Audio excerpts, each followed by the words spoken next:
ค่ะอีหลาซื้อน้องธิดาลาวศรีวิไลอายุ11 ปีมาจากไข่มุกพูศรีวิไลค่ะอีหลาก็ต้อง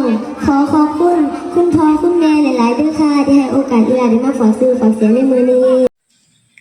สบายดีพี่น้องสวัสดีค่ะพี่น้องจ้ามื้อนี้ก็มาพบพ่อกับซ่องบอดอนสาวตุกอีกคือเก่าเด้อมามื้อนี้ก็สาวตุกก็จะมาเว้าถึงน้องธิดาลาวคือเก่าเนาะพี่น้องเนาะคือวันที่11เนาะพี่น้องน้องก็ได้รับเกียรติเนาะพี่น้องเนาะได้รับเกียรติไปร้องเพลงอยู่ที่จังหวัดสมุทรปราการเนาะพี่น้องเนาะซึ่งเป็นงานบุญใหญ่งานบวชสามเณรถึง63รูปเนาะพี่น้องเนาะซึ่งน้องเองก็ได้ทำหน้าที่ของน้องก็ดีเยี่ยมเลยเนาะพี่น้องเนาะเป็นมืออาชีพคือเก่าเนาะพี่น้องเนาะแล้วพอเสร็จจากงานที่สมุทรปราการน้องก็ฟ้าวแล่นไปขึ้นเครื่องบินเนาะพี่น้องเนาะฟ้าวแล่นไปขึ้นเครื่องบินเพราะว่าน้องก็มีงานต่ออยู่ที่อุบลราชธานีเนาะพี่น้องเนาะซึ่งแบบว่าน้องก็เก่งอะไรเนาะพี่น้องเนาะคือมื้อเดียวน่ะมีงานรวบถึง2งานน่ะพี่น้องบ่มีความเมื่อยบ่มีความอิดเลยเนาะพี่น้องเนาะเด็กน้อยคนนี้เสร็จจากนี้ก็ฟ้าวแล่นไปขึ้นเครื่องบินไปต่องานอยู่ที่อุบลอีกเนาะพี่น้องเนาะโอ้ยพี่น้องคือจังว่าน้องเฮ็ดแฮงเฮ็ดให้พ่อครูฮักแฮงเฮ็ดให้พ่อครูหลงเนาะพี่น้องเนาะแฮงเฮ็ดให้พ่อครูน่ะภูมิใจในตัวเด็กน้อยคนนี้เนาะพี่น้องเนาะซึ่งน้องเองก็ได้ขึ้นไปร้องเพลงอยู่ที่อุบลเนาะพี่น้องเนาะเป็นเวทีน้อยแต่ก็เป็นเวทีที่มีเกียรติสำหรับสาวตุ๊กเนาะพี่น้องเนาะเพราะว่าทางเจ้าของเวทีก็ได้ให้เกียรติน้องธิดาลาวศรีวิไลน่ะขึ้นไปร้องเพลงอยู่ที่เวทีเพิ่นเนาะพี่น้องเนาะให้โอกาสเด็กน้อยลาวคนนี้ได้ไปเปิดประสบการณ์ใหม่ๆเนาะพี่น้องเนาะซึ่งน้องเองก็ได้เฮ็ดอย่างดีเลยเนาะพี่น้องเนาะการเอนเตอร์เทนทางพ่อๆแม่ๆ FC อยู่หน้าเวทีก็ดีขึ้นหลายเนาะพี่น้องเนาะน่าจะเกิดจาก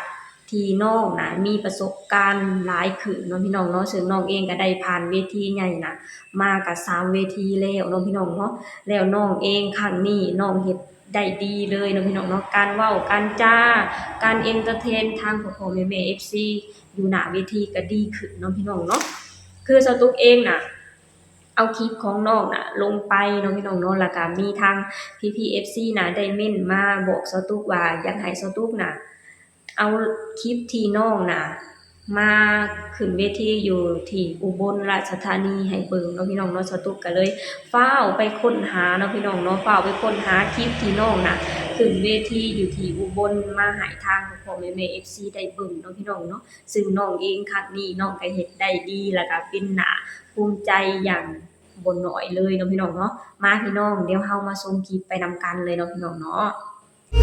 ขอบคุณค่ะผู้ใดตัวมือไฟถือเลขค่ะสวัสดีค่ะอีหลาซื้อน้องธิดาลาวศรีวิไลอายุ11 ปีมาจากไข่มุกพูศรีวิไลค่ะอีหลาก็ต้องขอบคุณคุณพ่อคุณแม่หลายๆด้วยค่ะที่ให้โอกาสอีหลาได้มาฝากซื้อฝากเสียงในมือนี้ขอบคุณค่ะอ้าวก็ต้องว่าอย่างไรค่ะวันจะต่อกับเพลงวันที่มีดังเดียวกันแล้วกันค่ะนี่พี่น้องการเอนเตอร์เทนของน้องก็ดีเนาะพี่น้องเนาะการเต้นการฟ้อนการรำของน้องก็เป็นตาหักเป็นตาแพงไปเบิดเนาะพี่น้องเนาะคือพี่น้องสตูน่ะต้องขออนุญาตเอาเสียงตอนที่น้องร้องเพลงลงเด้อพี่น้องเพราะว่าสตูก็ย้านติดลิขสิทธิ์เนาะพี่น้องเนาะคือสตูก็อยากให้พ่อแม่พี่น้องน่ะเบิ่งคลิปที่น้องเต้นที่น้องร้องไปเนาะพี่น้องเนาะซึ่งสตูก็จะมาโอ้ร่วมกับพ่อแม่พี่น้องเนาะพี่น้องเนาะ คือน้องเองก็ได้โชว์ความสามารถของน้องได้อย่างเต็มที่อยู่บนเวทีเนาะพี่น้องเนาะซึ่งจะเป็นเวทีน้อยแต่ก็เป็นเวทีที่ทรงเกียรติเนาะพี่น้องเนาะเพราะว่าทางเจ้าของวงเพิ่นก็ได้ให้โอกาสให้น้องน่ะขึ้นมาร้องเพลงอยู่บนเวทีเพื่อไขว่คว้าประสบการณ์ใหม่ๆเนาะพี่น้องเนาะซึ่งอยู่บนเวทีก็มีทั้ง3เอื้อยน้องเต้นนำกันเนาะพี่น้องเนาะมีน้องไอซ์มีน้องปรารถนาแล้วก็มีน้องธิดาลาวศรีวิไลเนาะพี่น้องเนาะซึ่งแต่ละคนก็ได้โชว์ความสามารถของแต่ละคนก็บ่ธรรมดาเนาะพี่น้องเนาะการฟ้อนการรำอ่อนช้อยเนาะพี่น้องเนาะเฮ็ดให้ทาง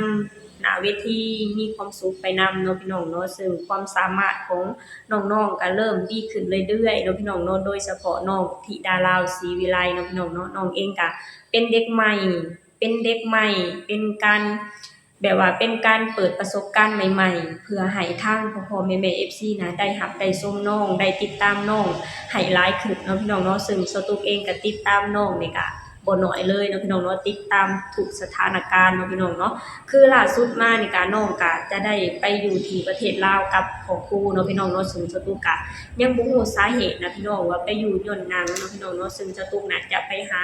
ข้อมูลอีกที่แล้วก็จะเอามาลงให้ทางพ่อๆแม่ๆ FC เบิ่งไปนำกันเนาะพี่น้องเนาะนี่พอน้องเต้นแล้วก็เป็นตาม่วนไปโงดเนาะพี่น้องเนาะสตุกต้องขออภัยที่เอาเสียงการร้องการรำของน้องลงเนาะพี่น้องเนาะ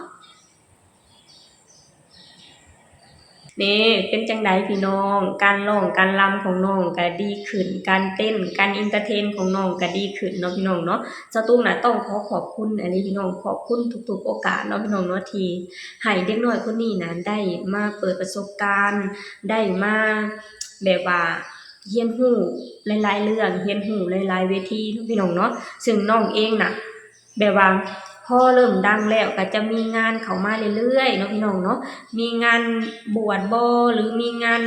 อิหยังก็แล้วแต่นะพี่น้องคือน้องรับทุกงานเนาะพี่น้องเนาะเพราะว่าน้องเองก็ช่วงนี้ก็เป็นช่วงที่เปิดประสบการณ์เนาะพี่น้องเนาะเป็นช่วงที่หาประสบการณ์เนาะพี่น้องเนาะแล้วทางผู้ใหญ่ใจดีทางประเทศไทยก็ป้อนงานให้น้องดีๆเนาะพี่น้องเนาะสตูก็ต้อง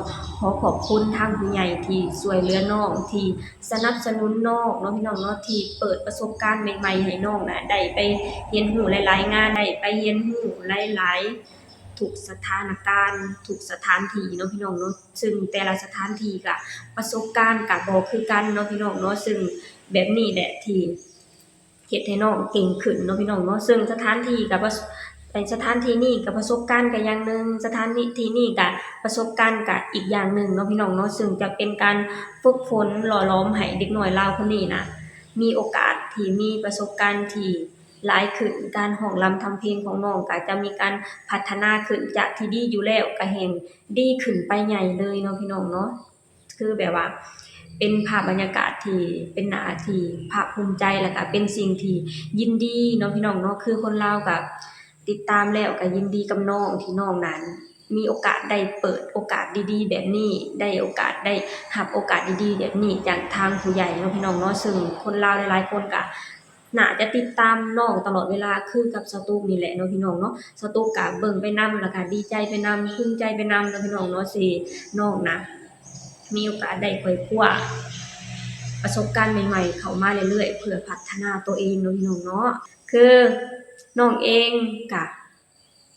คือสิภูมิใจแล้วก็มีความสุขเนาะพี่น้องเนาะที่น้องเองน่ะได้ก้าวเข้ามาสู่เวทีได้ก้าวเข้ามาอยู่สู่การเป็นศิลปินเต็มที่แล้วน้องก็เฮ็ดหน้าที่ของน้องอย่างเต็มที่แล้วน้องก็ได้ผลตอบรับออกมาอย่างดีซึ่งจะเฮ็ดให้เด็กน้อยคนนี้น่ะมีกำลังใจที่จะสู้ต่อไปเนาะพี่น้องเนาะโอเคพี่น้องสำหรับคลิปนี้สตุกะพาพ่อแม่พี่น้องมาเบิ่งที่น้องขึ้นไปร้องเพลงอยู่ที่เวทีอยู่ที่อุบลเนาะพี่น้องเนาะซึ่งเป็นการเอนเตอร์เทนพ่อแม่ FC ที่เป็นมืออาชีพขึ้นเนาะพี่น้องเนาะซึ่งสตุกเชื่อได้เลยว่าน้องจะมีการพัฒนาขึ้นได้หลายกว่านี้อย่างแน่นอนเนาะพี่น้องเนาะสำหรับคลิปนี้สตุกะจะขอจบลงเท่านี้ก่อนเด้อฝากให้พี่น้องช่วยกดไลค์กดแชร์กดติดตามในช่องมาดอนสาวตุ๊กหน่อยเด้อสบายดีสวัสดีค่ะ